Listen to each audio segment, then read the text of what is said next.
Buenas tardes a todos y bienvenidos a vuestra novena clase de español a distancia. Hoy es martes 14 de abril de 2020. Primero vamos a recordar los deberes que teníais que hacer para hoy. Donc pour aujourd'hui, vous deviez connaître les points cardinaux et vous deviez également faire une recherche avec des plats typiques de Bolivie, du Panama et du Nicaragua. Entonces vamos a comenzar por la corrección de esta búsqueda.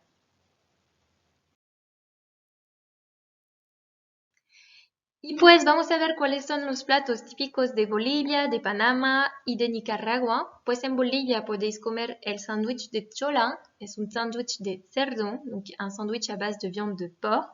Anticucho, ensartados corazones de carne, ce sont des brochettes de viande. Silpancho, carne empanada servida con una ensalada de remolacha y zanahoria, con huevos fritos, arroz y papas. Donc silpancho, c'est un plat à base de viande qui est pané, qui est servi avec une salade de betteraves et de carottes. La remolacha, c'est la betterave. Huevos fritos, ce sont des œufs frits. Arroz, du riz. Et papas, c'est donc des pommes de terre. En Amérique latine, la papa, c'est une pomme de terre. On dira patata en Espagne. El ají de fideos, lengua de ternera picante. Donc là, c'est un plat pareil à base de viande, de langue, plus précisément, avec un petit peu relevé. Cuñape, panes con queso, donc des petits pains au fromage. Sonso de yuca, puré de yuca mezclada con queso. Donc là, c'est une sorte de purée de yuca, qui est une plante, qui ressemble un petit peu au manioc, la yuca, que l'on mélange avec du fromage. Chancho a la cruz, cerdo entero cocido a fuego lento. Donc là, c'est du porc entier, un porc entier que l'on cuit à feu doux. Humintas, tamales horneados, hojas de maíz llenas de pasas o azúcar, canela y queso. Alors, les tamales, c'est quelque chose qu'on retrouve énormément en Amérique latine. Ce sont des feuilles d'épis de maïs qui vont être remplies. Alors ici, on vous dit avec du raisin, du sucre, de la cannelle et du fromage. Il faut savoir qu'en fait, les tamales, vous en avez différentes versions. À la base, c'est un plat qui était préparé par les civilisations amérindiennes, donc les Aztèques, les Mayas, et qui était considéré comme sacré. C'était la nourriture des dieux. Et les Mayas et les Aztèques les transportaient quand ils avaient des voyages de chasse ou des voyages de longue distance à faire. Donc on remplit tout simplement des feuilles, comme je vous le disais tout à l'heure, d'épis de maïs ou de bananier, de banane plantain. Et puis on les remplit donc par exemple avec du maïs, une préparation à base de maïs, de riz, de viande, de légumes, de piments, ça peut être des fruits, ça peut être une sauce, ça peut être d'autres ingrédients, comme on a vu tout à l'heure, des ingrédients sucrés. Et puis on les cuit à la vapeur. Voilà. Sachant que l'enveloppe n'est pas mangée, qu'elle sert juste à emballer, si on veut, ce qui est à l'intérieur, la préparation. Voilà. El chuflay es una bebida tradicional mixta, donc c'est une boisson à base d'eau de vie de raisin et de soda au gingembre. El mocochinchi es una bebida hecha de melocotones deshidratados, donc là c'est une boisson également qui est faite à partir de pêche déshydratée. El melocotón, c'est la pêche.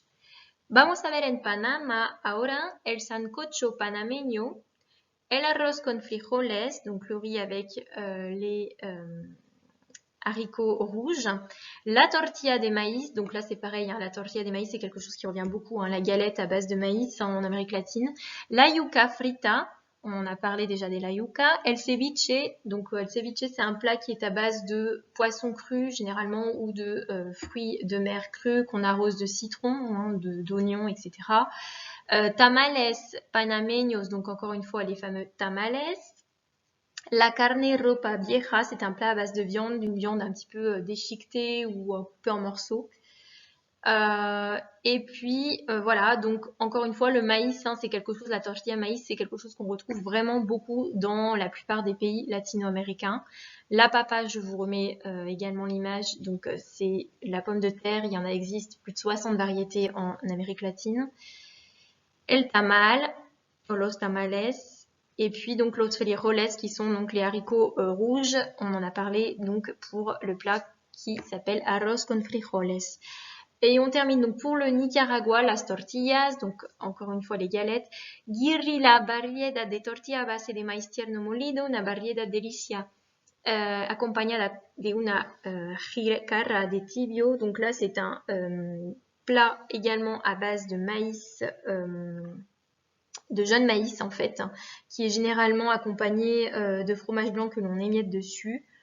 Después tenéis los tamales, on en a parlé. Los yol tamales, donc ça c'est pareil, c'est comme les tamales mais version sucrée. On va mettre dedans des grains de maïs, de la crème, du fromage frais, du sucre, hein, donc c'est une version un petit peu plus sucrée. Tamales pisques, donc là c'est pareil, ce sont des tamales à base de farine de maïs et de haricots sautés. El pan de elote, perrereque, cosa de horno, c'est pareil, ce sont des gâteaux à base de farine de maïs. Et les rosquillas, ce sont des petits donuts, hein, pareil, que l'on cuisine à base de maïs, de farine de maïs. El caballo bayo, donc là c'est une préparation qui est faite dans des casseroles en terre cuite et qui va être dégustée sur une tortilla de maïs, des maïs. Donc vous avez en fait comme une sorte de buffet où on va présenter plusieurs plats, hein. El caballo bayo, c'est vraiment quelque chose où vous allez avoir plusieurs plats pour des festivités. Et on va retrouver donc toujours ces préparations à base de maïs, etc. Hein, ou de frijoles d'ailleurs. El indio viejo o masa de cazuela, carne de res con cebolla, ajo, chiltoma y tomate. Donc là, c'est pareil, c'est une sorte de bouillon épais à base de farine de maïs, de viande que l'on a coupée en morceaux et que l'on accompagne de poivrons, de tortillas, etc. Voilà donc pour cette partie-là. Donc, ce que je vous propose maintenant qu'on a un petit peu vu les ingrédients clés de la cuisine latino-américaine, c'est de revenir sur les plats qu'on avait travaillés dans la compréhension orale et d'associer en fait les plats avec les ingrédients, la composition. Donc, je vais vous demander de relier le plat avec les ingrédients. Vous pouvez reprendre, si vous le souhaitez, les photos des plats, puisque moi, je n'ai pas la place en fait de vous les mettre. Donc, vous allez pouvoir regarder pour avoir un petit peu le visuel pour savoir à quel plat ça peut correspondre. Pues lección del día, vamos a hacer este ejercicio con los platos de los diferentes países latinoamericanos y sus ingredientes.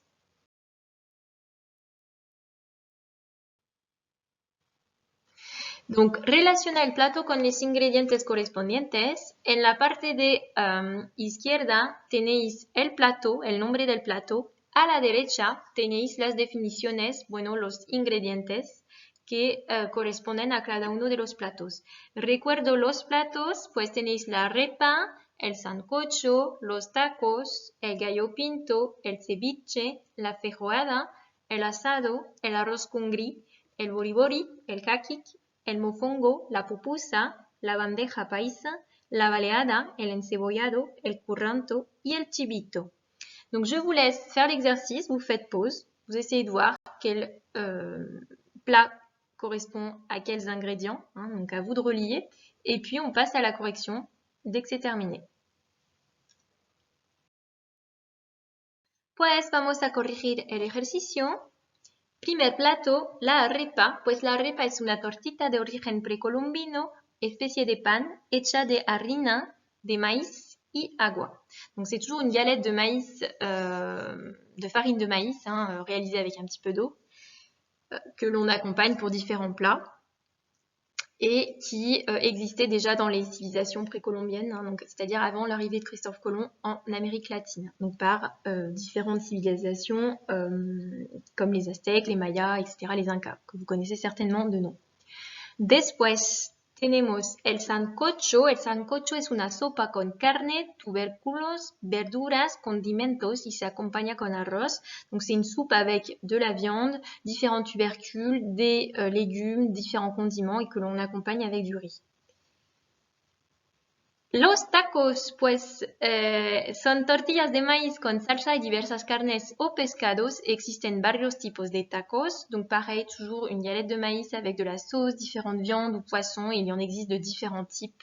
Vous êtes, je pense, vous connaissez certainement ce plat, hein, qui est très, très célèbre. El gallo pinto.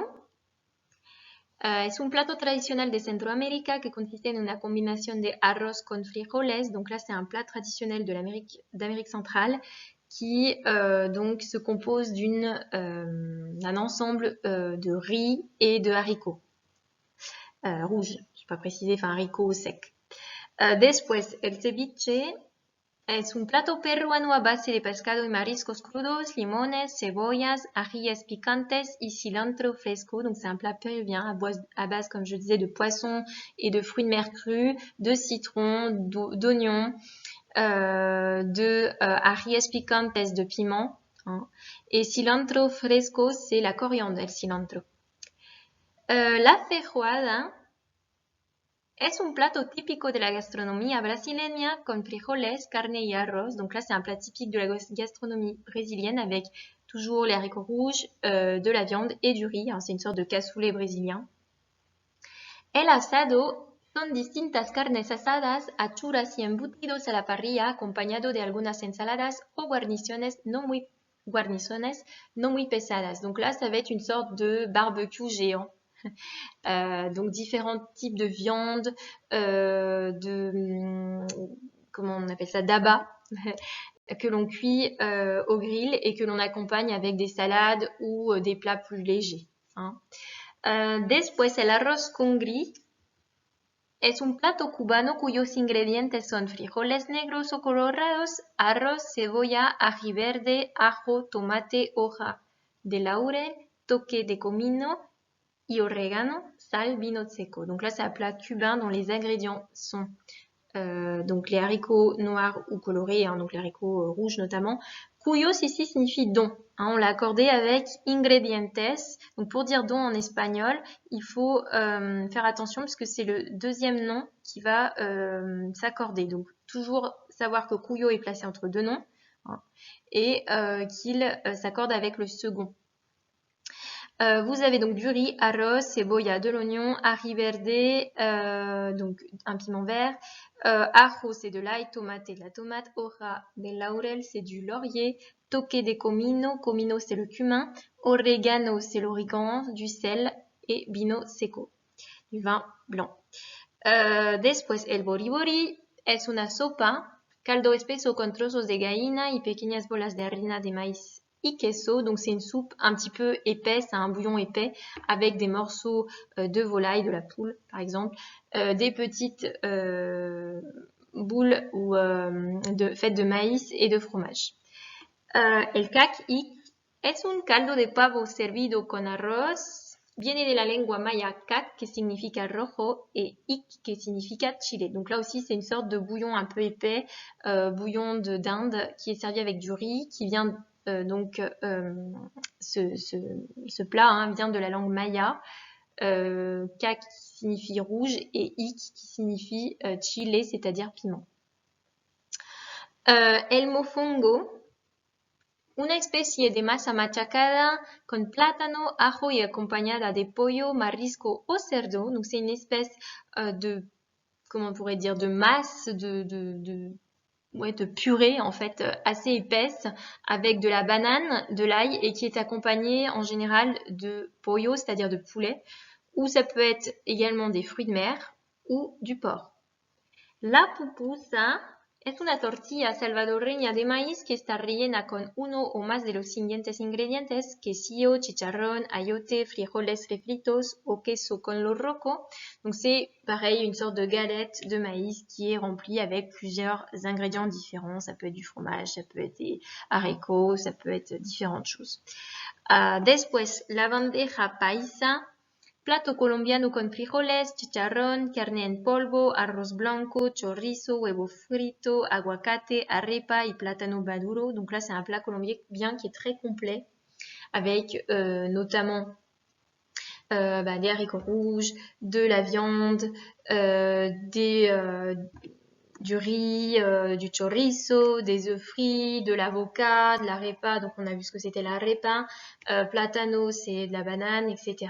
Donc il y a vraiment beaucoup de choses, c'est un plat qui est très complet et qui est traditionnel.